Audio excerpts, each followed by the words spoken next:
Tally के अंदर आपने नेगेटिव स्टॉक का ये वार्निंग मैसेज ज़रूर देखा होगा।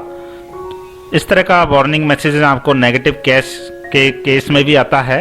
तो आज की इस वीडियो में हम ये देखेंगे कि इस तरह के वार्निंग मैसेजेस या फिर कोई भी इंफॉर्मेशन का मैसेज कैसे बनाया जाता है।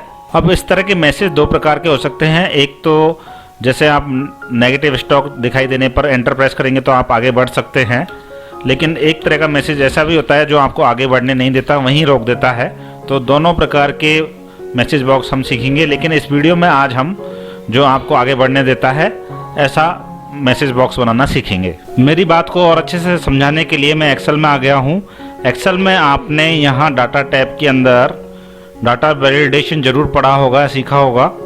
डाटा वैलिडेशन भी सेम वैसा ही है जो मैं अभी आपको मैसेज बॉक्स बनाना सिखाने जा रहा हूँ। डाटा वैलिडेशन में 3 सेक्शन होते हैं यहाँ पर।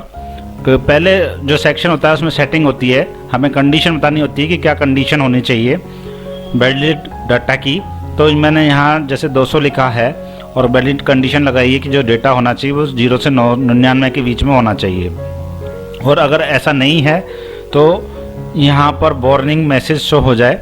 यहाँ पर देखेंगे एक्सेल के अंदर भी 3 प्रकार के मैसेज बॉक्स होते हैं। एक तो वार्निंग होती है, इन्फॉर्मेशन होता है और एक स्टॉप होता है। तो स्टॉप जो मैंने बताया कि आपको आगे बढ़ने नहीं देगा, और वार्निंग आपको आगे बढ़ने देगा। तो वार्निंग मैसेज में मैंने यहाँ लिखा वार्निंग और नीचे लिख दिया enter value must be less than 100। इसको ओके किया और जैसे मैं दोबारा वैल्यू डालूंगा और एंटर प्रेस करूँगा, 100 डाला तो ये वार्निंग मैसेज मेरे पास आ गया। Enter value must be less than 100 जो मैंने लिखा वो आ गया। अगर मैं यस करूँगा तो मुझे कंटिन्यू कर देगा। तो कुछ इसी प्रकार का काम हम टैली के अंदर नोटिफाई के माध्यम से कर सकते हैं। तो नोटिफाई एक फील्ड एट्रीब्यूट है, मतलब फील्ड में लिखा जाने वाली एक प्रॉपर्टी है जिसकी डेफिनेशन हम लिख देते हैं तो ये मैसेज आपको आने चालू हो जाएंगे। तो चलिए एक बार इसका सिंटैक्स देख लेते हैं। तो नोटिफाई को हमें लिखना है फील्ड के अंदर, और फील्ड के अंदर कैसे लिखना है, सबसे पहले नोटिफाई लिखना है। नोटिफाई लिखने के बाद कॉलन लिखना है। कॉलन लिखने के बाद एक सिस्टम फार्मूला हमने बनाया होगा, उस सिस्टम फार्मूला को जो बनाया है उसका नाम यहाँ लिखना है। और सिस्टम फार्मूला में हमें वो चीज़ लिखनी है जो हम मैसेज के अंदर शो करना चाहते हैं। हमारा या मैसेज हो सकता है, या फिर कोई वैल्यू हो सकती है, या फिर कोई ऑटोमेटिक कैलकुलेट वैल्यू हो सकती है। और यहाँ वापस कॉलन लगा के वो कंडीशन लिखनी है जब ये फार्मूला हमको शो करे, यानी कि अगर ये कंडीशन आपकी मीट हो जाए, ये कंडीशन अगर मिल जाए तो आपका जो फॉर्मूले के अंदर लिखा हुआ है वो आपको डिस्प्ले हो जाएगा। ये मतलब है नोटिफाई का। चलिए एक एग्जांपल के जरिए इसे हम समझने का प्रयास करते हैं नोटिफाई को। तो टैली के अंदर जब हम सेल की एंट्री करते हैं और यहाँ स्टॉक का कोई आइटम डालते हैं, तो मैं ये चाहता हूँ कि मैं एक ही बिलिंग को अलाउ नहीं करना चाहता। एक ही बिलिंग जब मैं करूं तो मेरे को मैसेज शो होना चाहिए कि you are not allowed for this billing item. तो ऐसा कुछ मुझे बनाना है। तो मैं सबसे पहले तो इस फील्ड का क्या नाम है वो पता करूंगा। तो जो ये फील्ड है वो है मेरी वाउचर स्टॉक आइटम। तो हम यहाँ डेवलपर के अंदर आएंगे और इस फील्ड को मॉडिफाई करेंगे। तो फील्ड मॉडिफाई करने के लिए हैश लगाते हैं।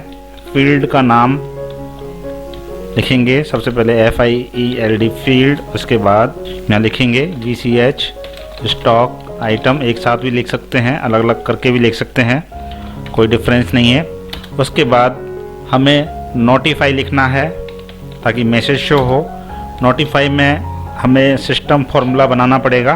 तो सिस्टम फार्मूला का नाम हम क्या रखेंगे वो नाम हम यहाँ लिख देते हैं। जैसे मैं यहाँ लिखता हूँ माई स्टॉक कंडीशन।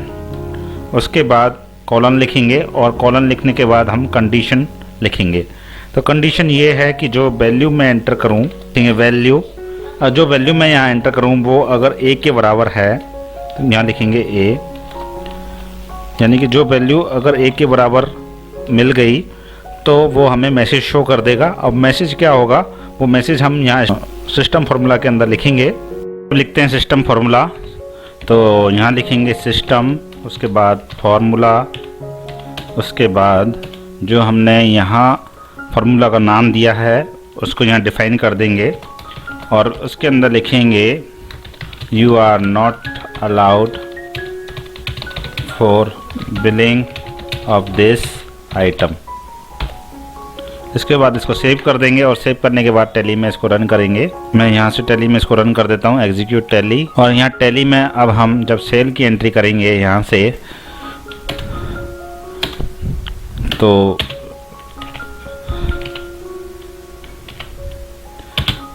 जब मैं स्टॉक आइटम ए को सिलेक्ट करूँगा तो मेरे को मैसेज जो मैंने डाला था वो शो हो जाएगा, you are not allowed for billing of this item.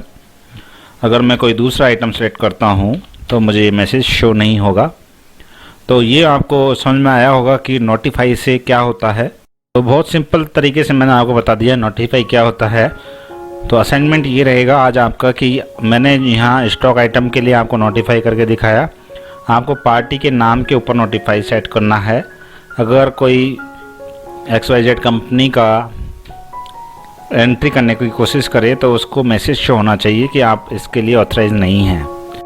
यहाँ एक और बात जो शायद आपने नोटिस करी हो या नहीं करी हो कि जब हम सिस्टम फार्मूला का इस्तेमाल कहीं भी करते हैं तो $@ का यूज़ करते हैं, लेकिन नोटिफाई में जब हमने सिस्टम फार्मूले का इस्तेमाल किया तो $@ का उपयोग नहीं किया।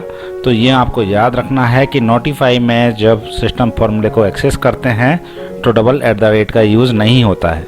तो असाइनमेंट के साथ साथ एक क्वेश्चन आपके लिए है, हैश की का इस्तेमाल डेफिनेशन मॉडिफाई के लिए किया जाता है। जैसे यहाँ हमने फील्ड को मॉडिफाई किया हैश लगा करके, उसी प्रकार ऐसी इनमें से कौन सा ऑप्शन है जिसके लिए भी हैश का इस्तेमाल किया जाता है, ये आपको आंसर देना है, मुझे कमेंट बॉक्स में लिख करके भेजना है।